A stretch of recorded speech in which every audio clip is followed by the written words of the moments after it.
Over 60% of Americans live paycheck to paycheck.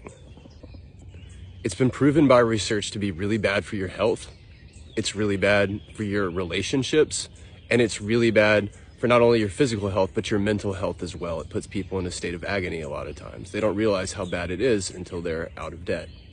But I digress, because I'm going to show you how you can stop living from paycheck to paycheck. I want to also say that it's really never been harder to do this other than the Great Depression in America's history. It is about the hardest time it's been in 75 years to build wealth and to not live paycheck to paycheck as prices rise all around us. So if you're having a hard time with this, you are not alone, but nonetheless, this is how it's done.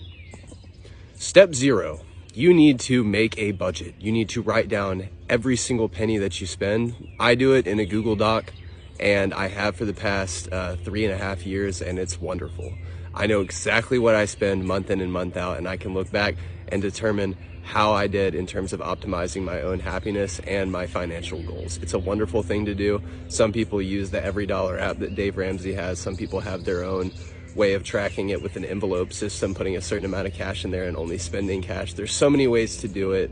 I personally use a debit card and cash as a mix, which is why I just put everything down in a Google Doc. But step 0 is you need a freaking budget. If you don't have one and if you're living from paycheck to paycheck, you probably don't have one. Step 1, now that you have a budget, you're going to save up a bare bones emergency fund. This could be anywhere from $1,000 to $35,000, maybe $4,000 if you have a larger family. The bare bones amount that you need to not go back into debt for the vast majority of anything that could happen. If a transmission failure occurred, you would probably still go back into debt, unfortunately, with the bare bones emergency fund. But what you're preventing is going back into debt from something like a tire breaking, popping and you needing to get another one or something like that. You need to determine what this is for you. Dave Ramsey's extremely strict with the $1,000. I personally think that is too low adjusted for inflation. I did it the other day. It comes out to over $1,600 now, would be pretty much what I would recommend as a bare minimum. There's your step 1.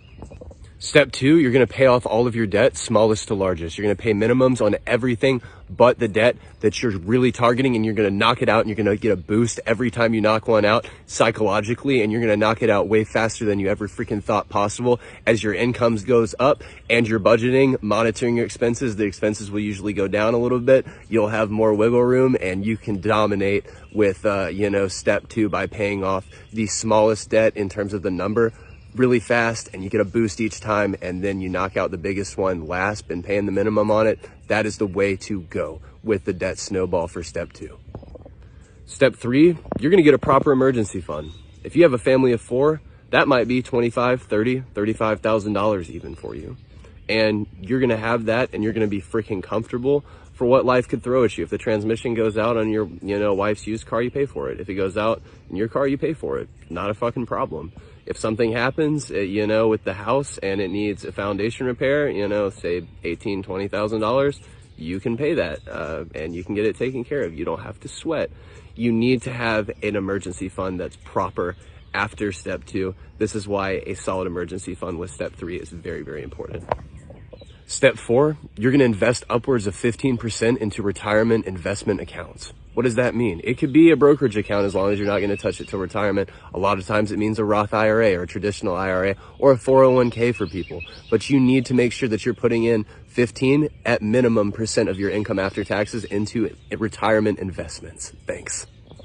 Step 5, if you live in a country like America that doesn't fund higher education for the masses, you need to save for your children's college. This is also where you save for your own further education if you want to go to school. It's a wonderful thing to have education as long as it's debt-free. Thanks. Step 6, you are now able to pay off your home early. You target that, paying down the mortgage if you have it. If you don't have a house yet, this is where you save up a lot for a house. Step 7, you build wealth and give wealth, and you live more lavishly and beautifully than you ever thought was possible.